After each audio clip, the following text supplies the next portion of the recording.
las 2:45 de la madrugada que llegó la policía antimotín aquí a la embajada a desalojarnos. Lo hicieron con un despliegue de fuerza tremendo.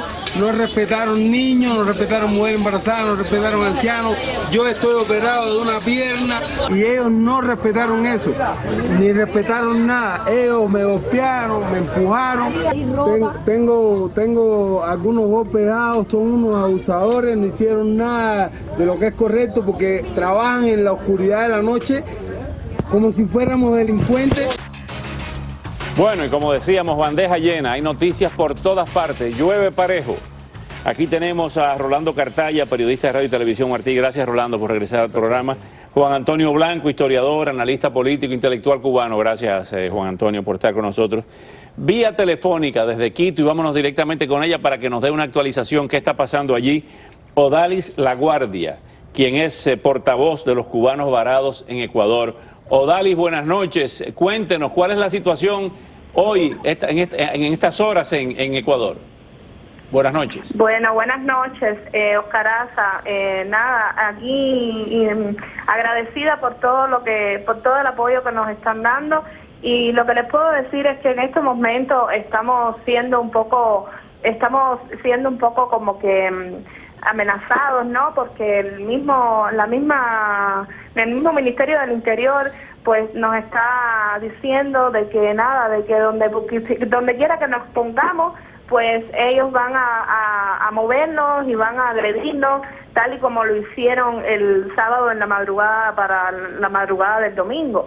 Entonces hay mucho miedo, hay mucho temor, porque no sabemos cómo van a reaccionar. Anoche nos amenazaron nuevamente, nos obligaron a meter a los niños en un camión para supuestamente custodiarlos, pero los hombres que estaban allí se pusieron delante de las ruedas del camión para evitar pues que se llevaran a los niños, porque teníamos miedo que se llevaran a los niños con sus madres y que entonces nos agredieran a las personas que estábamos ahí en defensa. Esa es una de las cosas. Entonces, Odalis, ¿cuál es el estatus de ustedes ahora? Primero, ¿de qué parte de Cuba es usted? Bueno, yo soy de La Habana. De La Habana. Yo vine a este país hace 1 año y 7 meses aproximadamente, y nada, el estatus mío es legal, pero en sí yo llevo 1 año en este país sin trabajar, porque nosotros aquí somos muy discriminados. ¿Qué hacía usted en Cuba? Bueno, yo estudié técnico medio en comercio. Yo apenas le trabajé al gobierno cubano, porque para nadie es oculto que trabajar en Cuba es como decir no tener nada. Yo siempre he sido mantenida por mi familia, que toda la tengo en Estados Unidos, realmente. ¿Y tienes un año en Ecuador? 1 año, casi 2 años viviendo en Ecuador, y con los deseos de todo cubano, como bien dicho sea de paso decirlo, pues de salir de este país, salir de Cuba, pero en este país tampoco veo futuro para mi familia. ¿Son muy maltratados? ¿Son muy maltratados los cubanos en Ecuador? Sí, cómo no, bastante, y esto que pasó en la madrugada del domingo, pues bueno, lo ratifica. Realmente nos trataron como si fuéramos animales y nos dieron golpes a los niños, a las mujeres que estaban ahí embarazadas, en fin. Fue algo bien brutal, no esperábamos eso, nunca pensamos, porque nosotros estábamos de manera muy pacífica allí, pues nunca pensamos que fueran a tratarnos de la manera que nos trataron. Finalmente, ¿cuántos cubanos quedan aproximadamente en Ecuador? ¿Cree usted? Bueno, nosotros hicimos, como decir, un censo, y aproximadamente se censaron alrededor de 5.500, 6.000 cubanos. ¿Y ustedes buscaron refugio en la Embajada de Estados Unidos? ¿Y qué pasó? Bueno, hoy el embajador, a pesar del despliegue policial que hubo, porque realmente no nos dejaban llegar a la embajada, pues el embajador intercedió por nosotros, y el embajador de Estados Unidos aquí en Ecuador pues nos habló y nos dijo que él iba a abrir un expediente, porque realmente detectó de que se estaban violando los derechos humanos de los cubanos en Ecuador. Entonces, nada, tenemos que darle evidencias de todo lo que sucedió en la madrugada del domingo, y esperemos bueno que tengamos que eso las ayude. alguna respuesta positiva. Odalis, muchísimas gracias y estaremos dándole seguimiento al caso de ustedes y estaremos en contacto con frecuencia para que nos tenga al día de lo que está pasando con ustedes. Gracias a ustedes y le agradezco que estén preocupándose, como también le agradezco al periodista Ricardo Quintana y el camarógrafo Rodolfo Hernández, que estuvieron por aquí también preocupándose por la situación de los cubanos en Ecuador. Odalis, Gracias por toda esta preocupación hacia nosotros. Gracias, Odalis, que Dios la proteja. Bueno, vámonos con Rolando Cartaya y Juan Antonio Blanco. Esto es parte del drama. A eso se suma que un grupo de balseros aquí en Dania Beach fueron recibidos con taser. ¿Qué es lo que está pasando? O sea, ¿hay una política? ¿Es coincidencia? Es la pregunta. ¿Es coincidencia o forma parte de una política o de una macropolítica de evitar un éxodo? De evitar un éxodo. Dices tú dices aquí en... De detener el éxodo en todas partes.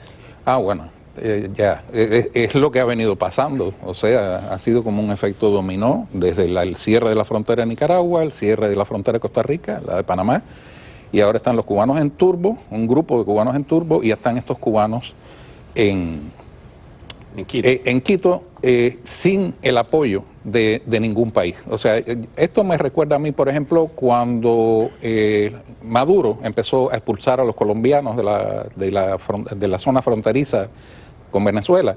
El presidente Santos fue muy criticado por dar una respuesta muy tímida a ese problema.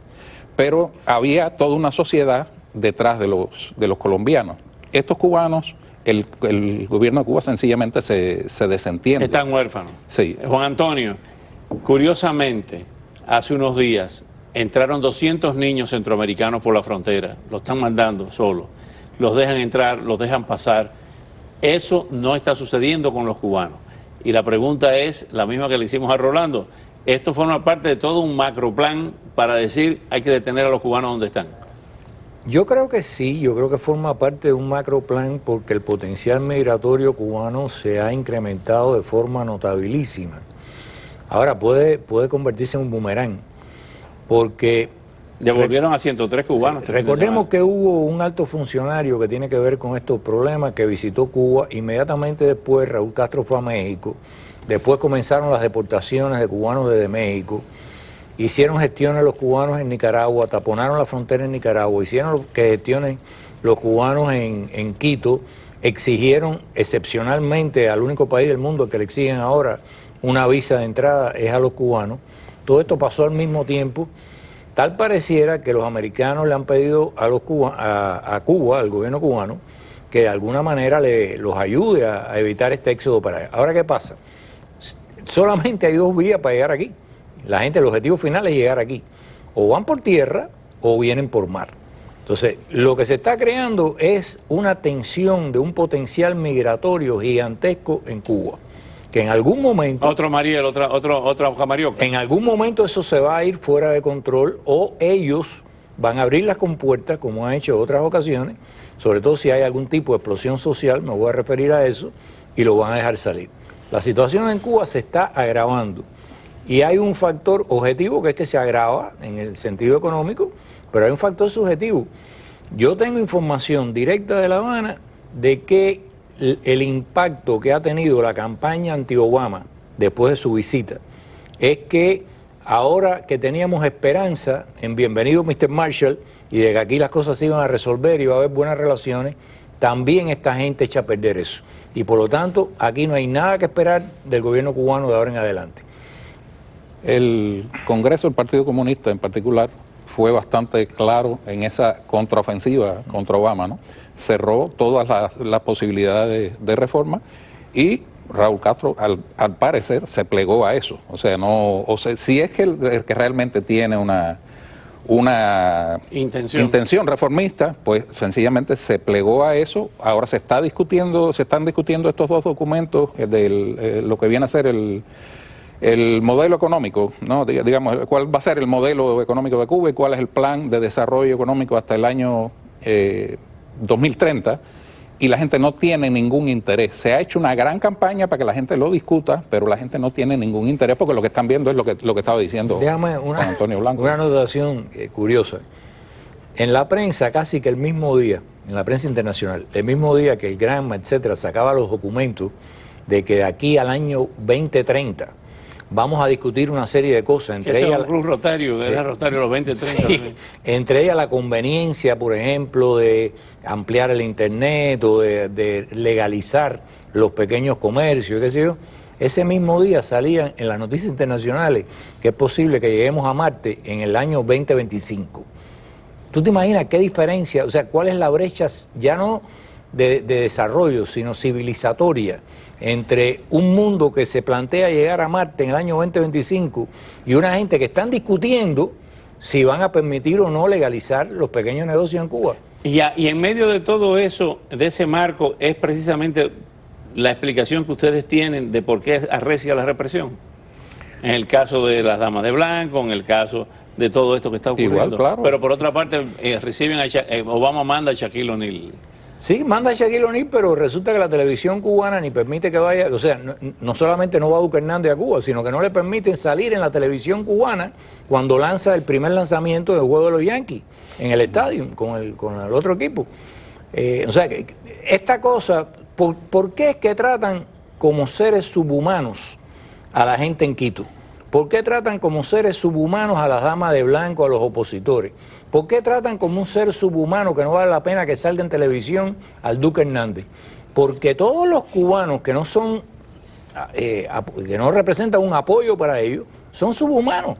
Entonces, incluso, vaya, yo a toda esta gente que tiene aquí las mejores intenciones de que sus buenas relaciones con el gobierno van a ayudar, les deseo la mejor de la suerte, porque el gobierno cubano tiene un desprecio tan grande por todo cubano que se fue de Cuba, que ha hecho fortuna fuera de Cuba, o que simplemente intenta escapar ahora, como esa gente que están ahí, que no creo que van a ir muy lejos con sus buenas intenciones. Hay una asociación en Ecuador que es pro-castrista, que está diciendo lo mismo que dice el gobierno de Cuba, que siempre ha dicho el gobierno de Cuba. En este caso no lo dice el gobierno de Cuba, lo dicen ellos, pero que esta gente son gusanos, que son contrarrevolucionarios, etcétera. O sea, los caracterizan igual. Qué horror. Bueno, seguiremos con este tema, que es un tema diario, pero siguiendo muy de cerca lo que ustedes han señalado esta noche, que estamos quizá en la víspera de otro éxodo migratorio. Vamos a ver